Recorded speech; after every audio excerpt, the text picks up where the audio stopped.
Hello everybody, welcome to the session, Why University and What Course?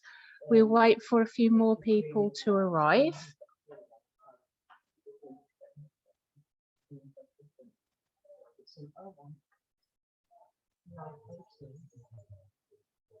Hello everybody, welcome to the session, Why University, What Course?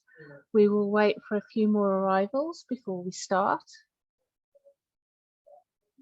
Just a reminder not to put any personal details into either the chat or the Q&A, as it will be seen by everybody else that looks at the session later.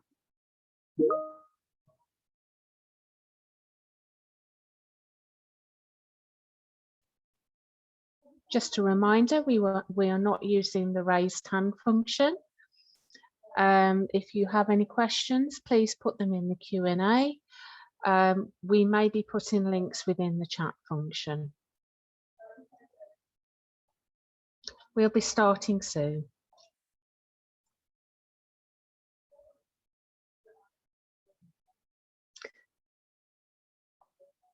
Hello to everybody who's a late arrival. We'll be starting the session soon.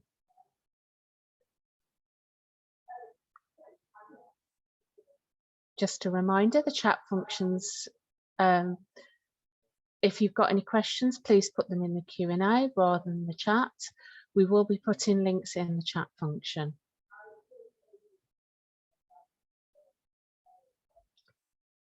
We'll just give it another minute or so and then we'll start the session.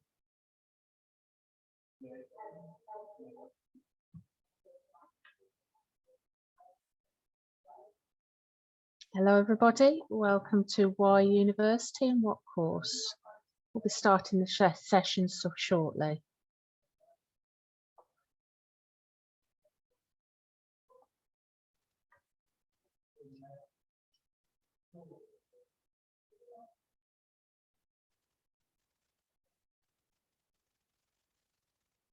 Hello everybody, welcome to the session. I'll be starting in a moment.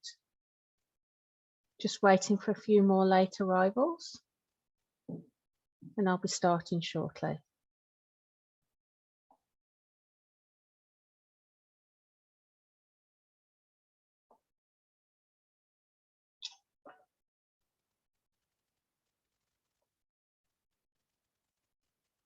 Just going to give it another minute and then we'll start.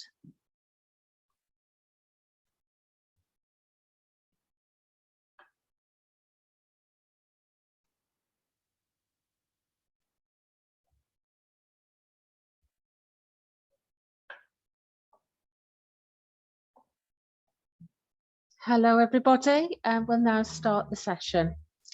My name's Gina, and in the background I have Lee. Lee, would you like to pop yourself off and say hello? Hey everybody, my name's Lee. Hello there. We work in a unit called the Gateway, which is the pre-applicant advice and guidance unit within the University of Wolverhampton. Before today's session, just want to go through a few house rules. Next slide, please. Just a reminder, if you have any questions, please type them in the Q&A box. Some of these will be answered live. The raised hand function will not be used, and the staff within the session today will type any useful links or email addresses in the chat function for later. Please don't put any personal information in the Q&A box, as it will be seen by everybody. Okay, next slide, please. As you come into university, you may be wondering, what does the University of Wolverhampton look like? And here we have some photographs of various buildings around the university. We have the far left-hand side, the Harrison Learning Centre in the Ambika Pool building, our main Wolfruna building, which is one of the oldest buildings at the university. We have a lot of facilities on the campus, including our very own Starbucks. And we have had new facilities built, including our business school, and we have state-of-the-art labs. Next slide, please. So as you come into university, you might be thinking, why come to university? What has it got to offer me? You can gain a qualification, and that's recognised internationally. You can enhance your careers prospects. You can increase your earning potential by pursuing a vocation such as nursing or teaching. You can also increase your knowledge, and there's flexible study options that suit people which may be part-time, distance learning, full-time. So we have a mode that will suit you. Next slide, please. You may want to come to university to have new experiences. It might be your first taste of independence, freedom. It will help build your self-confidence, broaden your horizons, and you'll probably meet new people who you probably never meet in your everyday life. You get to experience student life. There's a wide range of societies, clubs, and whatever interests you. We also have a student union, which is there to support our students and has a whole range of societies. You'd be surprised what they have that may interest you. You may want to come to university to help grow and develop your employability skills. Next slide, please. You may be thinking, what are employment skills? Would you like to put some ideas in the chat and we'll have a look at them? Give you a couple of seconds.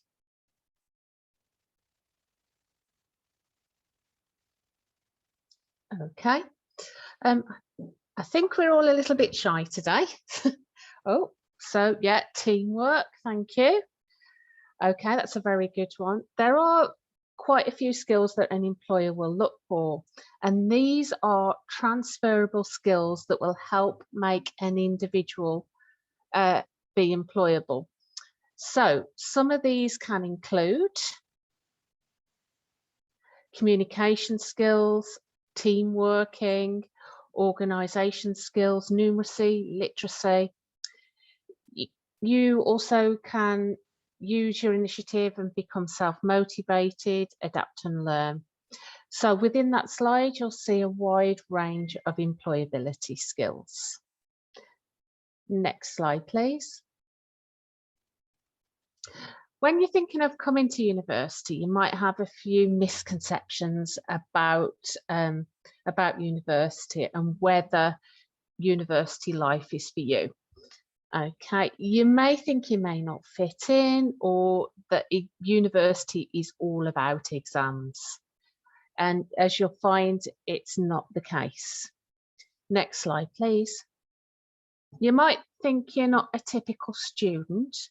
Actually, there's no such thing as a typical student at the University of Wolverhampton. They come in all shapes and sizes and all ages. The youngest student is 18 and our oldest student was 88. And you'll learn lots of valuable skills with working with people who have different views to yourself. Next slide, please. You might think, I don't like exams. Courses at university are made up of modules, units, and many of these modules or units have no exams at all. That's not to say that all courses are exam free. That's not the case, but you might not get as many exams. It depends what subject you study. You may be assessed by coursework, written assignments or presentations. And if you are sitting an exam, support is available if you need it. Our Learning Centre offers academic skills workshops, and these are free to our enrolled students, and you can attend these to brush up on your exam skills. Next slide, please. You might not think you're smart enough for university. Well, the entry requirements for a course will be on the course page, and they will tell you whether you are able to do it. And all our students have difficulties at times, it's natural, but help is there for you if you need it. And we have a wide range of support facilities for our students at university. If you are capable, the university will help you reach your potential. Next slide, please. So there are other reasons for going to university that you might not be aware of. If you attend university, you are likely to help improve the economy in your local area. If you think about it, if you attend university, you're probably going to get a good graduate job and you'll probably be earning more money. And that's money you'll be spending in your local economy. If you go to university and you live in the UK, potentially you could earn £100,000 more of your working life than someone who didn't go to university.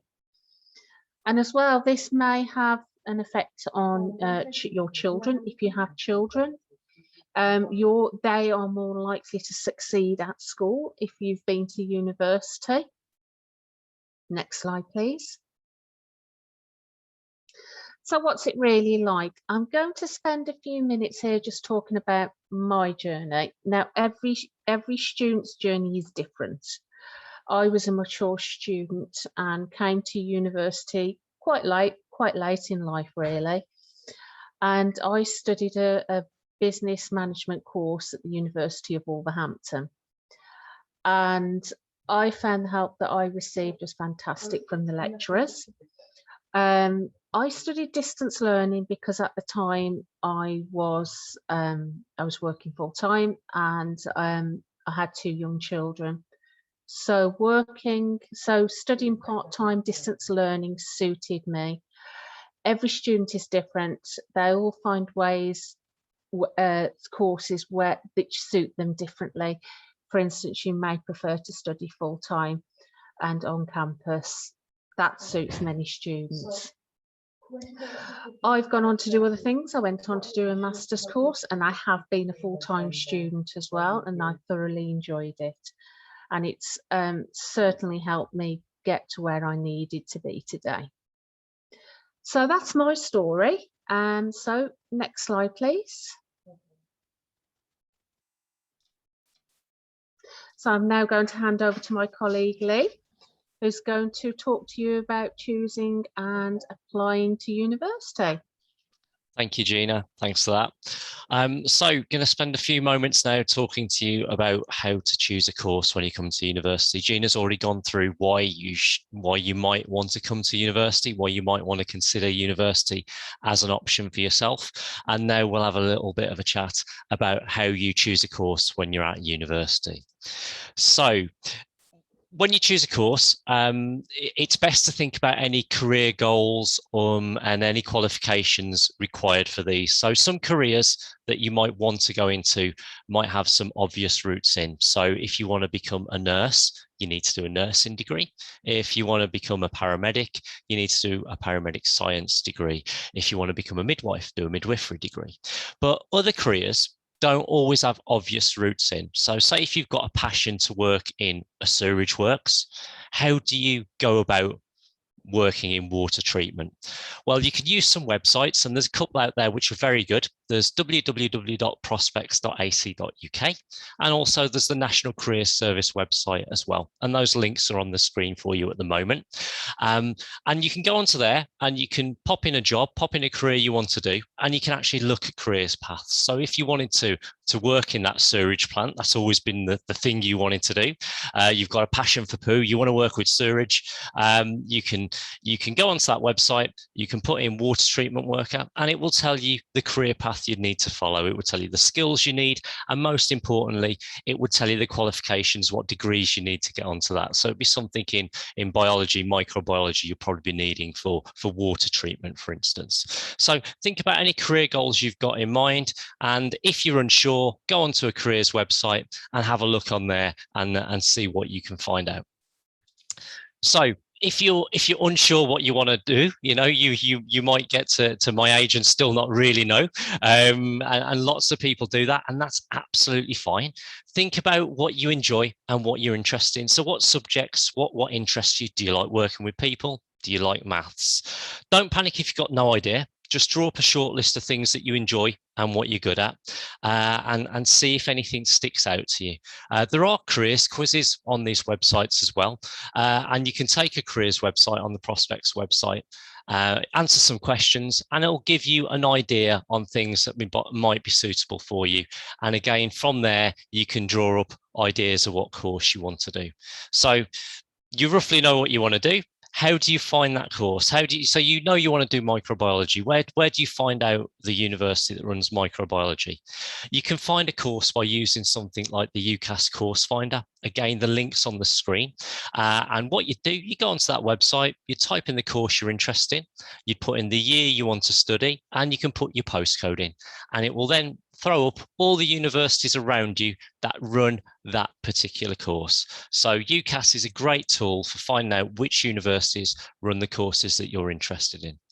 You can also visit university websites. So for instance, on the screen at the moment is Wolverhampton's. You can see the course module box there, and you can visit the university websites, select the course you're interested in, and find out more about the course. So you can have a look what modules are covered in the course.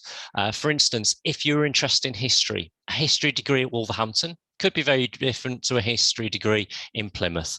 We might do modern history, so we might do a lot of World War II, and some other institution might cover more things like the Industrial Revolution. So it's important to know that two degrees, while they've got the same name, might be very different at institutions. So if you are interested in courses, always make sure that you have a look on the university's website to see what modules are covered within.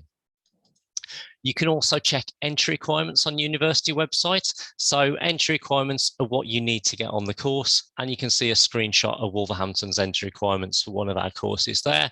And that possibly looks like a health related one. I said squinting at the screen. So if you're a UK student, what do you need to get into university? You need entry requirements, and these are often level 2 or 3, and they vary from course to course. So when I say level 2 entry requirements, these are things like GCSEs. When we mention level 3 entry requirements, they're things like A levels, BTECs, or an access course if you're a mature student, possibly. We will also give a number of UCAS points, and UCAS points are a numerical value given to qualifications, so they can be sort of equated across the board. I think that's the word. But yeah, look at your UCAS points, look at the entry requirements that you need to get onto courses. Most of our courses will accept access diplomas now. So mature students, you've always got a route in. If you haven't got A levels or BTECs when you're at college, you can look at doing an access course to come to university. And we also offer a range of foundation year courses. So we do lots of courses like adult nursing with foundation year, and different ones like that. Podiatry with foundation year. So if you don't meet the level 3 entry requirements, there are always going to be other ways in for you.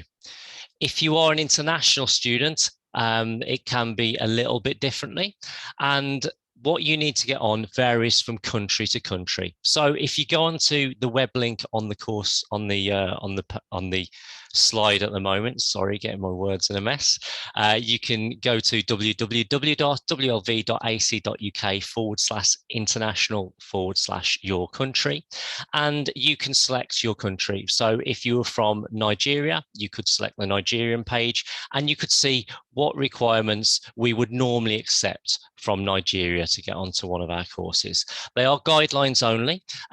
So, you know, if your qualification isn't listed, you can contact our dedicated international team to ask them more questions about what we would accept. You also need to be aware as an international student that you do need to meet minimum language entry requirements before submitting your application.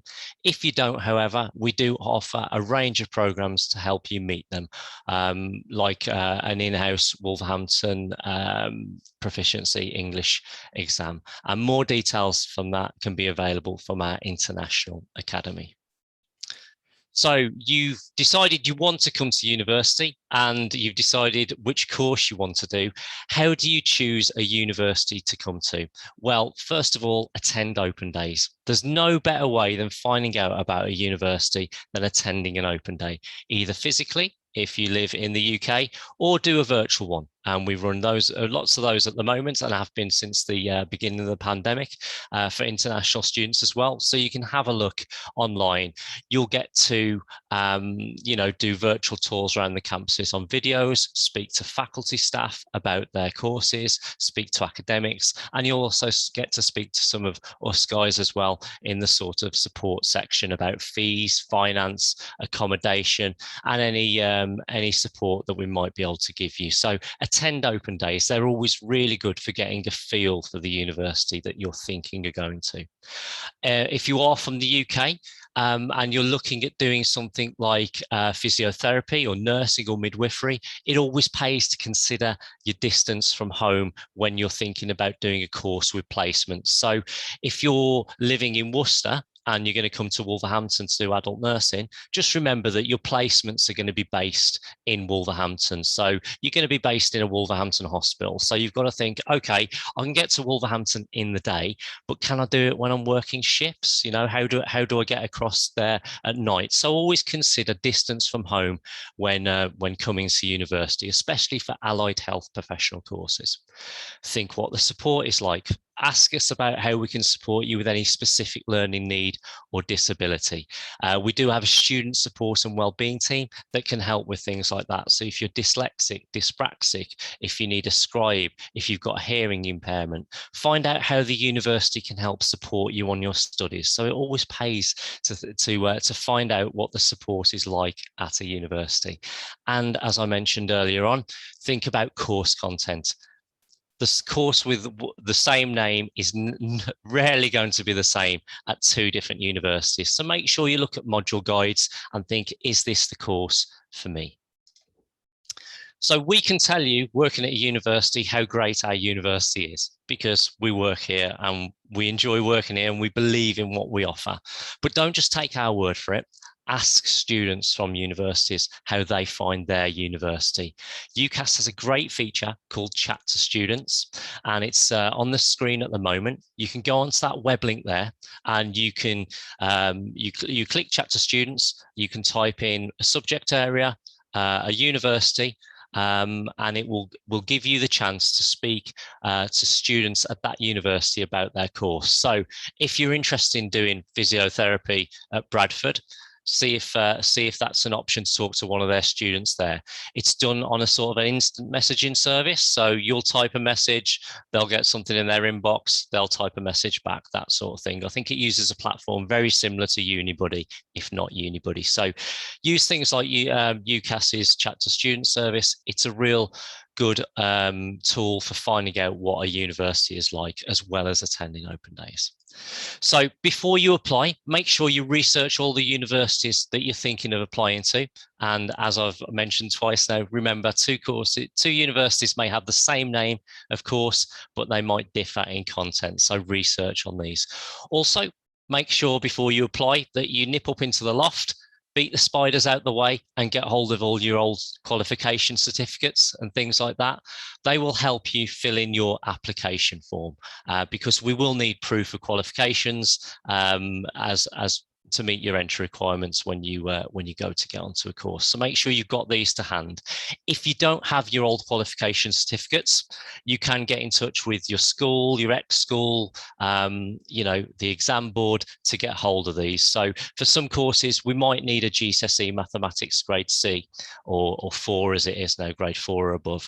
We probably will need to see those certificates. So make sure you've got them to hand. If you haven't, get in touch with your exam board and get them ordered. There will be a small fee, but it will save a lot of stress later on when we ask you to provide these. So how do you apply for university? If you're looking to do an undergraduate course, that's a degree level course, and you're living in the UK, it is through something called UCAS, which is the University Colleges and Admissions Service. And we'll talk a little bit more about that in a moment. If you're looking to do an undergraduate course and you're from overseas, you can apply either through an agent, that's an educational advisor, and there'll be a list of those on our Wolverhampton International web pages, or you can make a direct application. Again, the direct application for international students is on our international web pages. If you're looking to do a postgraduate course, it is direct through our website, and the course links are, the links to apply are on each postgraduate course page. Or again, if you're international, you can apply through an educational advisor within your country, should you wish. So if you're applying UK based, you apply through something called UCAS. UCAS is open now, and you would apply for courses starting in September 2022 now. So you apply now to start almost a year in advance. The deadlines for UCAS applications is January the 15th. So make sure you get your application in within plenty of time. You only need to register once per application cycle. So you just go onto the website on UCAS, create an account, and then you can start filling your form in. On the screen now is what you will see on your profile, and you can see there's lots of different sections on a UCAS form to fill in. So there's personal details, education, nationality details, employment, different things like that. And when you complete each section, you will see there's a green banner along the bottom.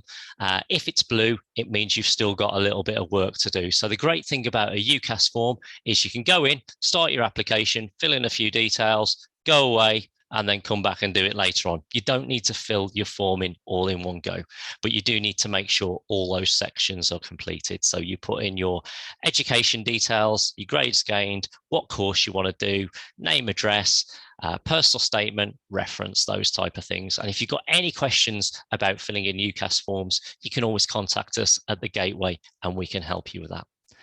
If you are an international student, you use the direct application form, which again is a bit similar to a UCAS form because it's got the same sort of sections in, but it goes straight to ourselves, where a UCAS form will go to many different universities that you apply for. You can put down up to 5 choices with 5 courses at different universities on a UCAS form. With a direct application form, it's what it says. It's a direct application form to that university.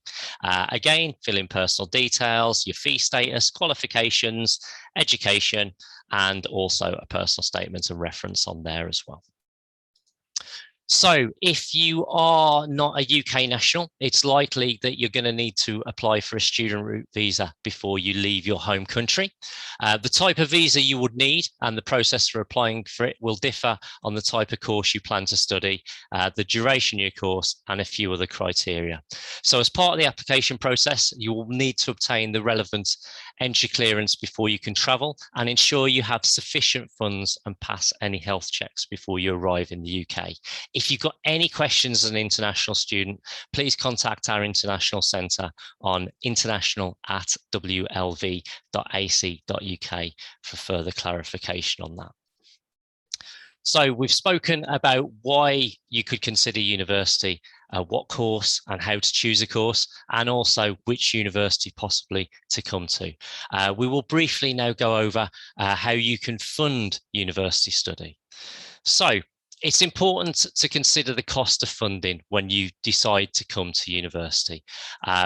You know, there's 2 costs associated with coming to university. That's the cost of your course and also the cost of living while you're at university. So the first thing to do is check to find out if you're eligible for any support from the government. And also you can check to see if you qualify for any scholarships or other support available. So if you are an international or EU student, the first thing to do is check what fees you're going to be charged. Also take into account that living costs need to be considered as well. So these are the day-to-day costs, you know, like paying your rent, books, travel, and also if you're an international student, traveling to and from the UK to begin with. If you've got any sort of, you know, to find out more on how you can, what fees you're going to be charged as an international EU student, you can visit the UCAS link at the bottom of the screen now, which I believe one of my colleagues will hopefully pop into the chat for you.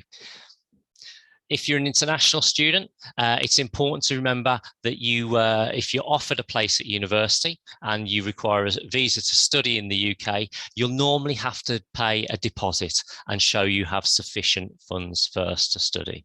And more information on that can be found on our international web pages under the heading of Visa and Immigration. So international students, if you've got any questions on coming to study at the University of Wolverhampton, please have a look at the UK's links and also check our dedicated international web pages as well for details on those.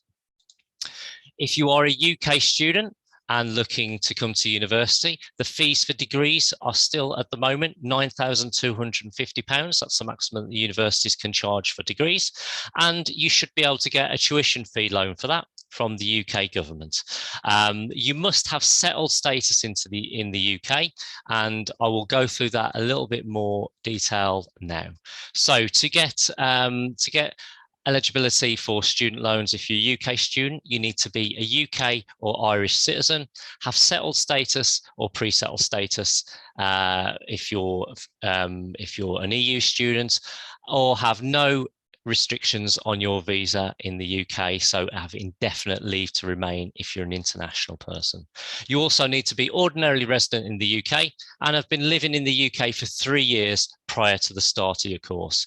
You should also not have any previous study at degree level. If you do have previous degree level study, please contact us at the Gateway and we can tell you what impact that might have on your funding. So there is a tuition fee loan and a maintenance loan available for UK students who meet eligibility criteria. You can also fund your studies whilst working while at university. So, you know, some courses, so let's say courses, most full-time courses take around about 12 to 16 hours contact time a week, but you will be expected to do lots of reading and work around that. So while you might be in university 2 to 3 days a week as a full-time student, you will be expected to work around that, you know, essay writing, that sort of thing, and research. So you might be able to fit some part-time work around your studies. If you are on an allied health professionals course, such as nursing, midwifery, paramed, those are going to be a lot more intense. So you probably wouldn't be able to work at the same time as that. But if your course allows you to work, allows you to get a bit of part-time work, maybe in retail, etc., then that is something you can do to help supplement your studies and help give you a little bit of money while you're at university. But don't rely on being able to get a job while at university, because you've got to really understand that the most important thing at university is your course. You know, you're here for 3 years, you want to do this course to leave university and go on and get a job in the area that you want. So, you know, money from work is a bonus, basically. So you can work around your studies, but please don't make sure that it impacts in a bad way on your studies. And more advice on working as a student can be found at the UK's web link as well. So if you do have any questions about coming to university, if you've got any questions about applying, if you've got any questions about how to apply, how to fill in a UCAS form, or how to fill in an application form, if you want help with your personal statement, if you've got questions on fees, finance, on what funding might be available to you, please don't hesitate to get in touch with us at the Gateway. You can contact us on the email address on there, which is gateway@wlv.ac.uk, or you can give us a ring on 01902 32 1032, and you can make an appointment to chat to either myself, Ruth, or Gina. We're the education guidance advice team there, and we can help you with any aspects, any questions that you might have coming to university. We are doing virtual appointments at the moment. We can do these over the telephone, we can do these over Zoom, we can do them over Teams as well. So there are ways that we can help answer any questions that you might have. That brings the session to a close today. So I will just say, if you do have any questions for myself, Gina, or Ruth, please feel free to pop them in the chat. or in the Q&A even. Shouldn't use the chat, slap wrists. So yeah, if you'd like to pop any questions in the Q&A, we'll be able to answer them for you now. Lee, I think one common question that we get is, can I change my course once I've started? Yes. Yeah, I mean, obviously, you know, it's always best to try and choose the correct course for you when you apply for university, but there might be circumstances when you come to university and you start a course and it doesn't feel like the right fit for you. So there is a possibility, you know, it's something that you'd need to think about, and obviously you'd need to make sure that you met the entry requirements of any course that you wanted to change to.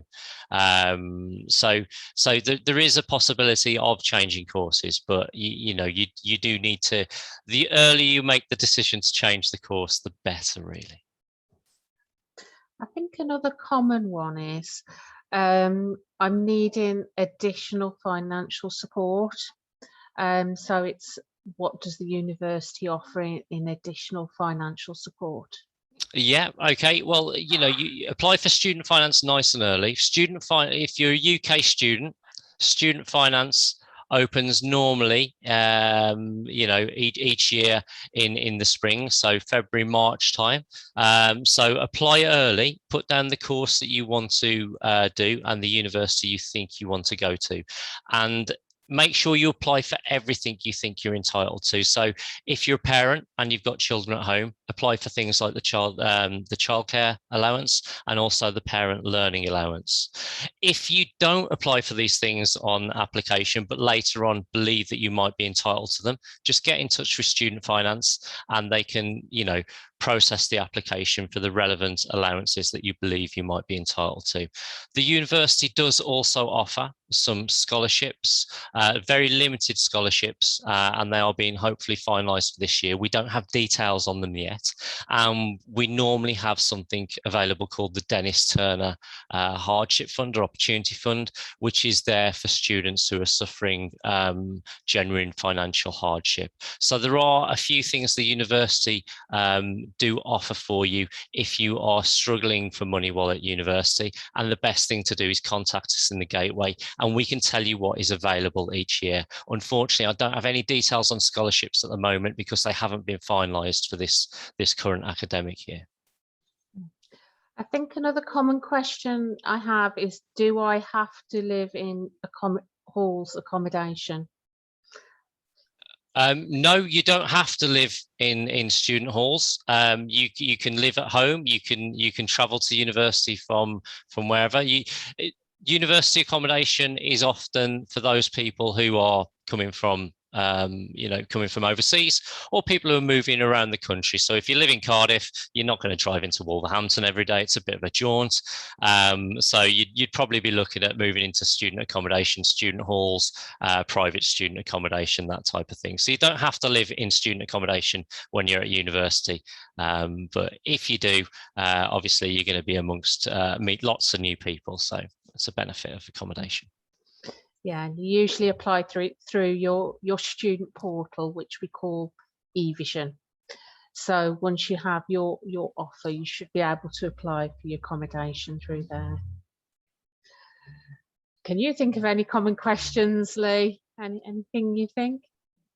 I guess really, Gina, you know, a big question is what do I need to come to university? What qualifications do I need to get in? And if I don't have those qualifications, what do I do to get in?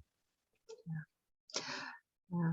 I think as well, if you are in the UK and you haven't got your English and your maths, you can look at going to the International Academy, but also your local college. They will offer functional skills as well, which are broadly accepted by most universities within the UK, as well as alternatives to English and maths qualifications. Okay. Do we have any more questions? No, we don't at the moment, Gina. Okay, so okay, if there's no more questions, we will close the session for today. But if you do have any questions, please feel free to email them to the Gateway at gateway@wlv.ac.uk, or you can call us on 01902 321032, and we're happy to answer any questions we've got. Okay, are we all happy to end now? We will say goodbye. Bye bye, everybody.